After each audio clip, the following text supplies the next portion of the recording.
पहले दिन ही बोला था कि हिंदुस्तान जीतेगा, मान नहीं रहे थे तुम लोग। भाई जीत गए हिंदुस्तान वाले, मतलब एक और बार जश्न का मकाम, क्योंकि हिंदुस्तान ने इंग्लैंड को चौथा टेस्ट मैच भी हरा दिया। सीरीज जीत चुका है इंडिया, तीनों टेस्ट मैचेस में बहुत ही शानदार तरीके से इंडिया ने विक्ट्री हासिल कर ली।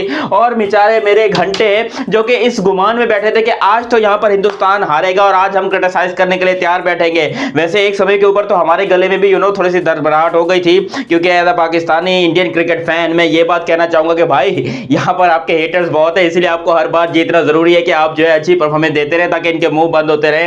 लेकिन अभी तक खैर चैनल सब्सक्राइब नहीं किया, जिस चीज ने वो चैनल सब्सक्राइब करो और बेल आइकन दबा ले। इंडिया का ये सफर बहुत ही शानदार था और ये मेरे ख्याल से अब तक जितने भी टेस्ट मैचेस हुए उसमें सबसे अच्छा टेस्ट मैच, सबसे क्रंचिंग टेस्ट मैच यही था। और स्पेशली इस टेस्ट मैच से एक ऐसा सुपरस्टार निकला है टीम इंडिया के लिए जो कि आपको बहुत सारे सुपरस्टार्स की याद दिलाने वाला है। आप कह लो वो आपको महेंद्र सिंह धोनी की याद दिला सकता है, वो आपको कपिल देव की याद दिला, मतलब फिनिशर्स जो है ना, आप कह लो जिस तरीके से आज 5 विकेट गिर गई टीम इंडिया की, लग रहा था कि भाई टीम इंडिया जो है वो थोड़ी मुश्किल में फंस जाएगी। हमारे पाकिस्तान वाले बिल्कुल तैयार बैठे थे कि किसी तरीके से आज टीम इंडिया फेल हो, आज किसी तरीके से टीम इंडिया फेल हो तो हम जो है क्रिटिसाइज कर लें। लेकिन उन्हें पता नहीं था कि बेटा टीम इंडिया ने फेल होना सीखा ही नहीं है। वो एक जो उनकी हार होती है ना, वो उन्होंने एक दस्तूर बनाया हुआ है कि जो भी अवे टीम आती है हिंदुस्तान में या किसी के भी खिलाफ खेलते हैं, एक जीत हिंदुस्तान ने गिफ्ट के तौर पर देनी होती है कि ये लीजिए, ये आपका गिफ्ट है, आप इंजॉय कीजिए, इसके बाद आप नहीं जीत पाएंगे। और बिल्कुल वही सीन हो रहा है, बिल्कुल वही सीन हो रहा है। मतलब बार बार इंडिया जो है उसके बाद इतनी बार हरा रहा है इंग्लैंड को कि इंग्लैंड वाले सोच रहे होंगे कि यार इससे अच्छा खुदकुशी करके मर जाए, क्योंकि भाई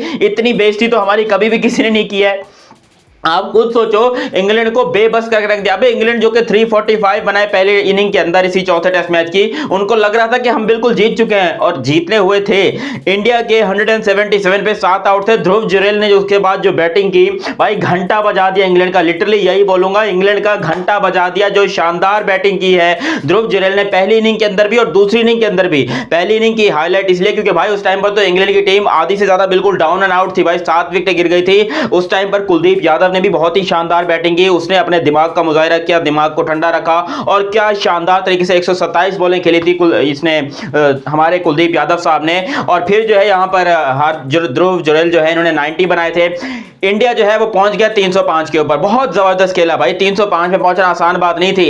इंग्लैंड को अब लीड मिली हुई है, ठीक है ना, इंग्लैंड को लीड मिली हुई है। और इंग्लैंड जब बैटिंग पर आया तो कुलदीप यादव और अश्विन जो है ना, यकीन करो पूरा बाजू जो है ना ढाल दिया उनके अंदर, पूरा बाजू ढाल दिया, क्योंकि भाई उनके बोल दिया बेटा इंग्लैंड वालों तुम्हें क्या लग रहा था कि इतनी आसानी से तुम लोग जीत जाओगे?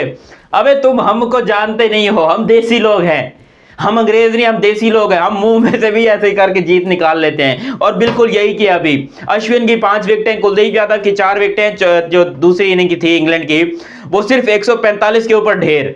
अबे 145 के ऊपर इंग्लैंड जैसी टीम को ढेर, भाई वो इंग्लैंड वाले के लिए इस टाइम पे डूब के मर जाने का मकाम है।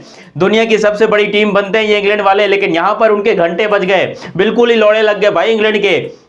और यहां पर जो इंडिया की अब बैटिंग की बारी करेंगे चौथी में, तो भाई सबसे पहले तो रोहित शर्मा 55 रन, आउटस्टैंडिंग। भाई कप्तान की बारी का तभी पता चलता है जब आपकी टीम को अशद जरूरत हो आपकी परफॉर्मेंस की और आप परफॉर्मेंस दे दो तो फिर आप बेस्ट कैप्टन हो। मैं ये जानता हूं कि रोहित शर्मा मेरे ख्याल से तीनों ही फॉर्मेट्स के इस टाइम पे currently one of the best captain है विराट कोहली के बाद। विराट कोहली जैसा कोई नहीं बन सकता, ये बात तो आपको पता है, एज अ प्लेयर भी और एज एन कैप्टन भी। लेकिन रोहित शर्मा ने भी जो शानदार कप्तानी की, बहुत ही लीथल बैटिंग, बहुत ही स्मूथ बैटिंग, और जिमी एंडरसन को जो फ्लिक करके छक्का मारा सुबह सुबह ना, सुबह से मूड तो हमारा वही बन गया। चाय से इतना मूड नहीं बना जितना उसके वो सुबह एक फ्लिक करके जो रोहित शर्मा ने छक्का मारा उस पे मूड बना था। अच्छा रोहित शर्मा जो है 55 पे आउट होकर चले गए, हमारा दिल थोड़ा सा डर गया कि यार ये क्या, रोहित भाई कैसे आउट हो गए।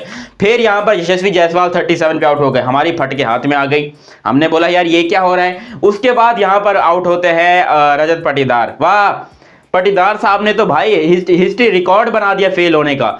जहां पर हिंदुस्तान को सबसे ज्यादा जरूरत है वहां पर ये पाटीदार साहब जो हैं पता नहीं कर क्या रहे हैं भाई, हैं आप करना क्या चाह रहे हो रजत पाटीदार साहब? आपको क्या खेलना मिलना नहीं आता? आप नहीं खेलना चाहते? आप सिर्फ आईपीएल के प्लेयर बन के रहना चाहते हो? टेस्ट क्रिकेट में अपना नाम नहीं बनाना चाहते? अबे भाई टेस्ट क्रिकेट ही वो फॉर्मेट है जिससे बंदे को सबसे ज्यादा पॉपुलैरिटी मिलती है, सबसे ज्यादा लोगों की आंखें जाती है उसके ऊपर, क्योंकि जो बंदा टेस्ट क्रिकेट में परफॉर्म कर जाता है वो दुनिया में कहीं भी परफॉर्म कर सकता है। और फिर सैफी भाई, सरफराज खान, वाह वाह वाह यार सरफराज भाई, आज आपके पास मौका था कि आज आप हीरो बन जाएं। वैसे तो आप हीरो हैं, लेकिन आज आपके पास मौका था कि ऑफिशियली तौर के ऊपर आप इंडिया को टेस्ट मैच जिता दें। पहली बॉल के ऊपर गोल्डन डक हो गए सरफराज खान।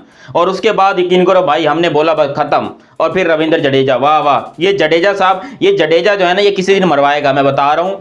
जडेजा ने इतने मैचेस जितवाए नहीं है जितने हरवाए हैं। कई दफा क्रूशियल मोमेंट्स पे या तो खुद रन आउट हो जाते हैं या सामने वाले को रन आउट करवा देते हैं। आज भी एक अजीबो गरीब सी शॉट मारकर जो है जॉनी बेयरस्टो को अपना कैच दे दिया और फिर आउट होकर चले गए। भाई जरूरत क्या थी आपको वो शॉट मारने की जड्डू भाई? आप बहुत बढ़िया क्रिकेटर हैं लेकिन आपको जरूरत क्या थी? खैर इनके बाद आए ध्रुव जुरैल, और ध्रुव जुरैल ने जो शुभमन गिल के साथ शानदार पार्टनरशिप लगाई भाई, इंडिया को उसी वक्त जिता दिया इसने। मतलब इंडिया के लिए एक बहुत बड़ा हीरा बनकर साबित हुआ है ध्रुव जुरैल। जिस किस्म की उसने बैटिंग की है बहुत ही स्पेशल है ये लड़का, इसको आप संभाल के रखें। मैंने सुना इसके वाले साहब जो हैं वो कोई फौज में थे, कारगिल वगैरह भी लड़ी है, तो भाई इसके अंदर वॉरियर वाला वो खून है ना, वॉरियर वाले स्पर्म इसके अंदर तो पहले से मौजूद है। और इतना पता चल गया कि ये बंदा लंबी रेस का घोड़ा है और ये बहुत लंबे अरसे तक टीम इंडिया को सपोर्ट कर सकता है। जिस तरीके से आज भी और जिस तरीके से साथ यहाँ पर रजत पटेल हमारे ध्रुव जुरैल साहब जो है इन्होंने शानदार पार्टनरशिप लगाई है शुभमन गिल के साथ, भाई इससे पता चलता है कि ये बहुत लंबी रेस का घोड़ा है और बहुत ही आउटस्टैंडिंग है। क्योंकि यहाँ पर दोनों इनके अंदर आज इनको इस सीरीज में मेरे ख्याल पहला मैच दिया गया और इस पूरे अपने मैच के अंदर जो इनका कॉन्ट्रीब्यूशन है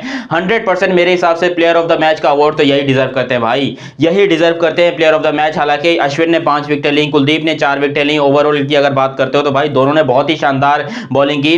लेकिन जो सबसे अच्छी परफॉर्मेंस दी इस मैच की वो थी यहाँ पर इन दोनों ये ध्रुव जुरैल की, जो दोनों इनिंग की बैटिंग थी भाई बहुत जबरदस्त थी, बहुत ही आउटस्टैंडिंग थी और इन्हीं की बैटिंग की वजह से हिंदुस्तान जीता है। अगर इंडिया ने बॉलिंग अच्छी की तो मानते हैं, लेकिन भाई आप खुद सोचो अच्छी बॉलिंग करने के बावजूद आप फंस गए ना 110 115 के ऊपर, आपकी 5 विकेट गिर गई ना। अभी भी यहाँ पर जीत के लिए आपको करीब 72 रन दरकार थे और वो बड़ा क्रूशियल मोमेंट होता है टेस्ट क्रिकेट में, ये मोमेंट बड़ा क्रूशियल होता है, वहां पर आपकी टीम फंस सकती है। लेकिन भाई ध्रुव जुरैल प्रेशर में नहीं आए, शुभमन गिल ने भी उनका साथ दिया और शुभमन गिल चौके वौके तो बिल्कुल नहीं मार रहे थे, बस हल्का टुक किया, सिंगल किया, टुक किया, सिंगल किया और यही काम होता है एक एक्सपीरियंस खिलाड़ी का। शुभमन गिल अब ध्रुव जुरैल से ज्यादा खतरनाक और ज्यादा बड़े बैट्समैन है, ज्यादा एक्सपीरियंस है, लेकिन ध्रुव जुरैल ने जो है वो थोड़ी सी दिमाग को खोलकर बैटिंग की, अपने बल्ले को जो उनकी नॉर्मल नेचुरल बैटिंग है वो की, और शुभमन गिल जो है वो बिल्कुल बस स्पिनर्स को हैंडल कर रहे थे किसी तरीके से। मतलब क्या जबरदस्त सेंसेशनल पार्टनरशिप है और इसी पार्टनरशिप की वजह से इंडियन क्रिकेट टीम ये मैच भी जीत गई है। 4 टेस्ट मैचेस ऑलरेडी इंडिया ने जीत लिए हैं, उनके लिए एक बहुत बड़ा मोमेंट है इस टाइम पर। और मुझे लगता है कि आखिरी टेस्ट मैचेस में भी इंडिया को कोई प्रॉब्लम नहीं आने वाली जीत के लिए, बिकॉज जिस किस्म की इन्होंने शुरुआत कर ली थी, मतलब शुरुआत अच्छी की थी। पहला मैच भी हम सिर्फ 28 रन से हारे थे ना, सिर्फ 28 रन से आ रहे थे। वो तो हमने गिफ्ट के तौर पर जो है वो दिया था कि बेटा ये तुम गिफ्ट के तौर पर इंग्लैंड वाले रख लो, तुम्हारे मुंह में ये लॉलीपॉप दे रहे हैं, उसके बाद हम तुझसे सब कुछ छीन लेंगे। और बिल्कुल ऐसे ही किया, तमाम खुशियां छीन ली इंग्लैंड की टीम से। तमाम बेचारों के जो सपने थे कि हम जो है इंडिया में जाकर इंडिया को टेस्ट सीरीज हराएंगे, उनके लौड़े लगा दिए और बहुत ही सेंसेशनल किस्म से जीत हासिल की है टीम इंडिया ने। मुझे लगता है कि ये जीत इंडिया के लिए बहुत ज़्यादा महत्वपूर्ण है, क्योंकि ये एक इंग्लैंड के मुंह से निकाली हुई जीत है। क्योंकि सबसे पहले उनके 345 रन, फिर आपका 305 पे ऑल आउट हो जाना। 305 में भी आपने फाइट बैक किया है बहुत जबरदस्त, 305 में ध्रुव जुरैल ने फाइट बैक किया है, फिर वहां पर ऑल आउट हो जाना, फिर इंग्लैंड को 145 पे निपटा देना और फिर वहां से आपने बैटिंग की और अपने आप को बैकअप करके इस टीम्स को जितवाना। भाई ये इंडियन टीम की बहुत ही ज़बरदस्त और बहुत ही आउटस्टैंडिंग बारी है और ये बहुत लंबे अरसे तक याद रखी जाएगी। आई होप सो कि आप लोग को ये वीडियो पसंद आई होगी, और अगर आप लोग को ये वीडियो पसंद आई है तो चैनल सब्सक्राइब करो, वीडियो को लाइक करो, चैनल सब्सक्राइब करके साथ में दिए गए बेल आइकन को दबाना। फिर अगली वीडियो में मिलते हैं, तब तक के लिए आप हमें दीजिए इजाज़त। अल्लाह हाफिज़।